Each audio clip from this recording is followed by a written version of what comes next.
लेकिन आज परिवर्तन है। बोले वचन रोष जनुसार,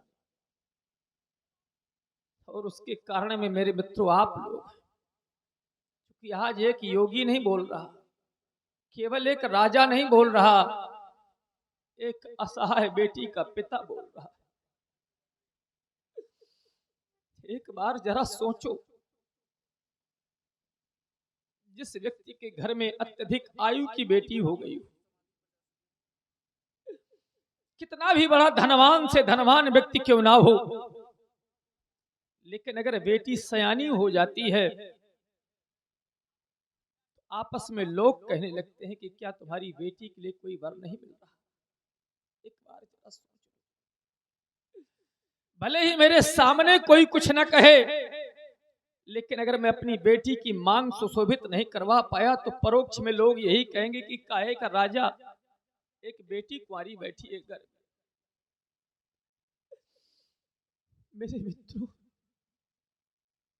आज इसी बात को लेकर के क्रोध है, और क्रोध के कारण में आप लोग हैं। मैंने माना था पृथ्वी वीरों के द्वारा भोगी जाती है,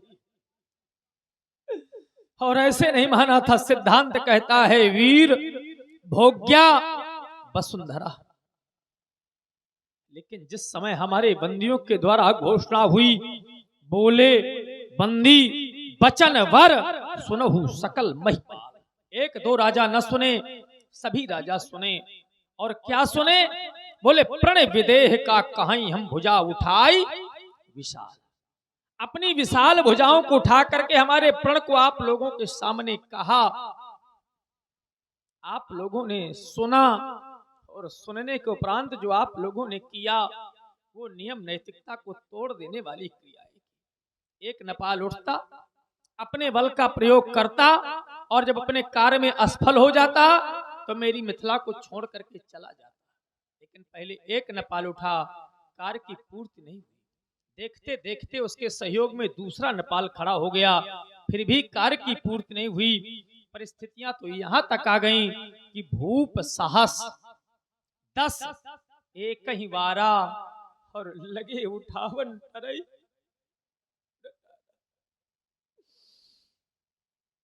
क्या इससे भी बड़ा उपहास किसी का हो सकता है समाज में? जरा सोचो, क्या मेरी बेटी किसी मंदिर का प्रसाद है? अगर 10,000 राजाओं के द्वारा इस अजगों का खंडन हो जाता तो क्या मैं अपनी बेटी के 10,000 टुकड़े करके और आप लोगों में वितरित कर देता? नहीं मेरे मित्र, अब निवेदन करना चाहता हूं कि आप लोग अब चले जाएं मेरी मिथिला को छोड़। और अगर इतने पर भी आप लोगों ने मेरी मिथिला का परित्याग नहीं किया तो जनक कुछ कहने के लिए बात दोहराए और कहना चाहता है कि यहाँ श्री हाथ भाई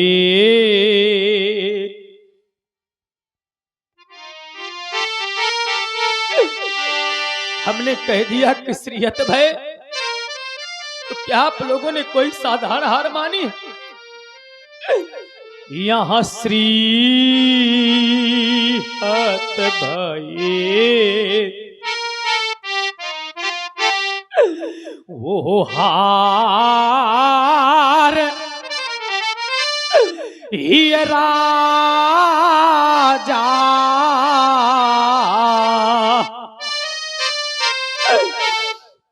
हृदय से हार मान गए हो, और हृदय से हार मानने को उपरांत भी आप लोगों ने मेरी मिथिला का परित्याग नहीं किया।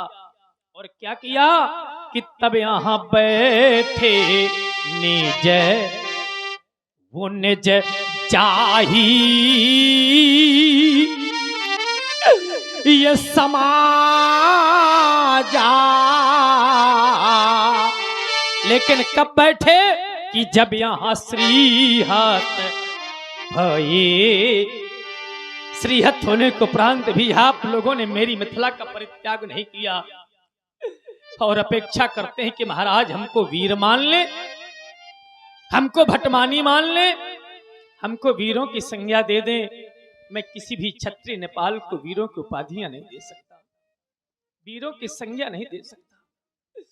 इतने पर भी आप लोग न समझ पा रहे हो, यहाँ पर बहुत सी माताएं बैठी हुई है, बूढ़ी बुजुर्ग माताएं बैठी हुई, जिनके घर में सयानी बेटियां हैं। एक बार जरा उस माँ से पूछ लो कि क्या आप लोग अपनी सयानी बेटी को देख करके प्रसन्न होती? मैया यही कह देगी कि महाराज, जब से मैया बेटी को जन्म दे देती है उसी दिन से चिंता हुआ करती कि कौन सा ऐसा दिन आएगा जिस दिन मेरी बेटी की मांग सुशोभित हो।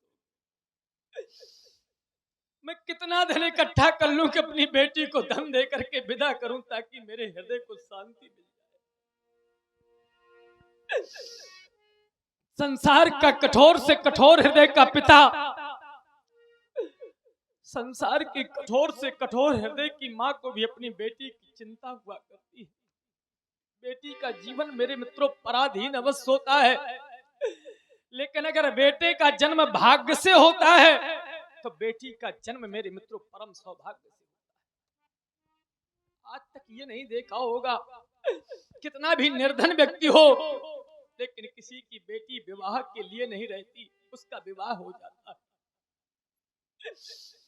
लेकिन आज एक राजा की बेटी का विवाह नहीं हो पा रहा। आज एक पिता कहने के लिए बात हो रहा है, कहने के लिए बात कि हम कहें कि ये बेटी दुलारी रही। अगर आज हम कह दें कि हमारी राजा बेटी बहुत दुलारी रही है, बहुत प्यारी रही है, और हमारे आदरणीय ये राजा बेटी बहुत दुलारी रही है, बहुत प्यारी रही है, तो समाज का कोई भी व्यक्ति मानने के लिए तैयार नहीं होगा। लेकिन आज पिता कहना चाहता है कि हम कहें कि ये बेटी दुलारी रही, पर सीता बेटी मेरी आई कुंवारी। राजा बेटी मेरी आई कुंवारी रही, बड़े अरमान से मैंने पाली सिया,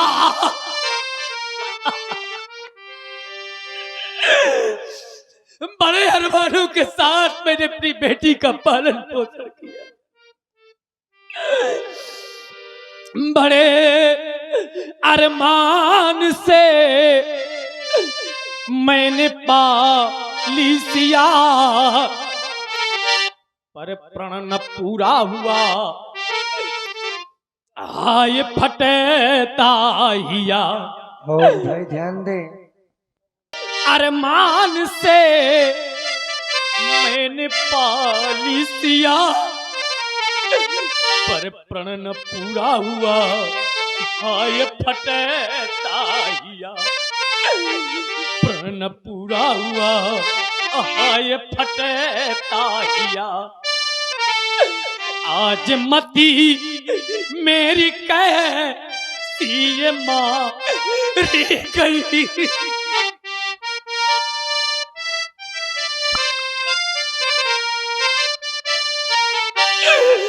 आज मेरी पति की गति को क्या होगा?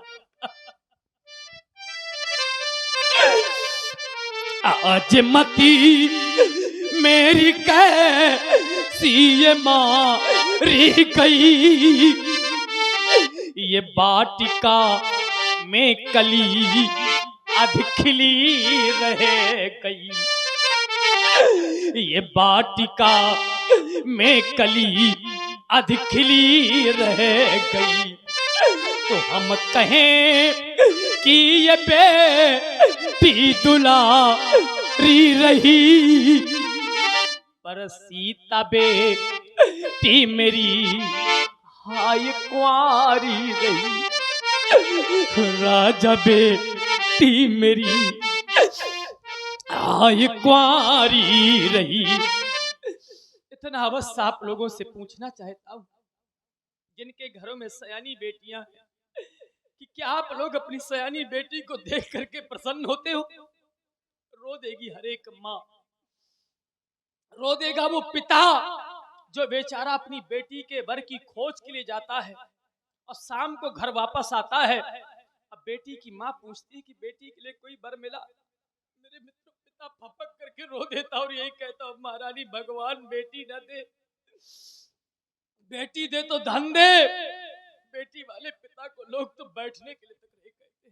तभी तो मैं कहना चाहता हूँ, एक बार पूछो उनसे, किनसे, कि जिसके घर में हो बेटी ये सयानी, अगर एक बार इन माताओं से पूछ लो, देख लो बेचारी सभी माताएं रो रही हैं, कह रही महाराज हम भी बेटी वाली हैं। और हमारे आज मती मेरी कैसी ये मारी गई, ये बाटिका में कली अधखिली रह गई, ये बाटिका में कली अधखिली रह गई।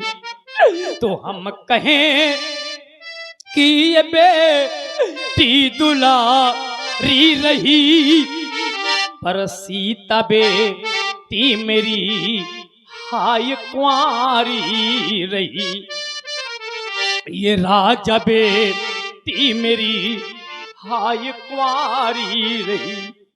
आप लोग कामता भैया पा रहे हो, लेकिन एक बार जरा इन बैठी हुई माताओं से पूछ लो, जिस समय मैया अपनी उदर से कन्या को जन्म दे देती है, मैं अपनी बात नहीं कर रहा, संसार में किसी एक पिता की बात नहीं कर रहा, संपूर्ण संसार में मेरे मित्र बेटियों वालों की बात कर रहा हूं। और भाई ध्यान दे, बेटी को जन्म दे देती है तो मैया अपनी बेटी से कहा करती है, और मैया क्या कहती है, आप लोग ध्यान दे करके हमारी बात को सुनेंगे, अवश्य समझ में आ जाएगा। मैया अपनी बेटी से कहा करती कि बेटी, जिन हाथों से मैंने तुमको पाल पोस करके बड़ा किया, जिस घर में तुम खेली हो, एक दिन तुम इस घर को छोड़ करके चली जाओ, एक दिन तुम अपने परिवार को छोड़ करके चली जाओगी, एक दिन तुम अपने भाई को छोड़ करके चली जाओगी, एक दिन तुम अपने बूढ़े बाप को छोड़ करके चली जाओगी। और मैया कहने लगती है अपनी बेटी से, क्या कहती है कि जिस घर में पलकर बड़ी हुई, भैया बेटी चाहे धनवान की हो और चाहे बेटी निर्धन की हो, बेटी चाहे महलों वालों की हो और बेटी चाहे झोपड़ी वालों की हो, लेकिन एक दिन माँ और पिता जिन हाथों से पाल पोस करके बड़ा करते हैं, ऐसा समय आता है कि उन्हीं हाथों से उठा करके और डोली में बिठा करके विदा करते हैं। ध्यान दे, क्या करती है अपनी बेटी से और क्या कहती है कि जिस घर में पलकर बड़ी हुई, कल ये आंगन सूना होगा, रोवेंगे भाई या बहन पिता, और रोता माँ का मन हो। जिस समय बेटी तुम्हारी विदाई हो रही होगी, तुम्हारा संपूर्ण परिवार रो रहा होगा, तुम्हारी माँ रो रही होगी, तुम्हारा भाई रो रहा होगा, तुम्हारा बूढ़ा पिता रो रहा होगा। तब तुम्हें क्या करना है कि जब गीली आंखें हो सबकी, जब गीली आंखें हो सबकी, तुम सबको धैर्य बंधा देना, उस घर को स्वर्ग बनाना तुम, लेकिन इस घर को नहीं भुला देना। बेटी तुम्हें अगर ससुराल में सुख मिल जाए तो अपनी माँ को न भूल जाना, अपने पिता को न भूल जाना। उस समय मेरे मित्रों बेटी फपक करके रो देती, कहती है माँ क्या मैं सुख पाने के बाद आपको भूल सकती हूँ माँ? नहीं भूल सकती। उस घर को स्वर्ग अब बनाना तुम, लेकिन इस घर को नहीं भुला देना। क्यों? क्योंकि सच्चा तो तेरा अरे वहाँ घर है, और यह तो रैन बसेरा था, जिसको समझे तू सुंदर सपना, अरे वहाँ एकमात्र अंधेरा था। जिस घर को तूने अपना घर मान रखा है वो तो मेरी बेटी तेरे लिए अंधकार के समान है, और इसी कारण से तो माताएं रोया करती है। सभी माताएं जानती हैं कि बेटी का जीवन पराधीन है, लेकिन फिर भी माताएं रोती क्यों हैं कि मैंने इसको बड़े लाड़ प्यार से पाला है। पता नहीं बेटी जिस घर में जाएगी कैसा मिलेगा उसको घर, कैसा मिलेगा उसको बर, और कैसा मिलेगा उसको कुल। इसी बात को आप है मेरे मित्रों माताएं चिंतित हुआ करती हैं, और मैया इतना अधिक धन देती है अपनी बेटी को कि ताकि मेरी बेटी जिस घर में जाए उसका जीवन हंसी खुशी से बीते। लेकिन मैं आप लोगों से पूछना चाहता हूँ, चाहे माताएं बैठी हों, चाहे पितृजन बैठे हों, चाहे भाई बैठे हों, क्या आप लोग अपनी बेटी की विदाई प्रसन्नता से करते हो? भैया रो देता है वो पिता। अरे वो पिता नहीं, वो माँ नहीं, जहां पर बेटी की विदाई होती है जितने लोग वहां पर होते हैं मेरे मित्रों, सारे लोग रोते हैं। मैंने तो यहाँ तक देखा है। अभी तो मैं कहा करता हूँ कि बेटी को, और भाई ध्यान दें, तो हमारा कहना है कि बेटी को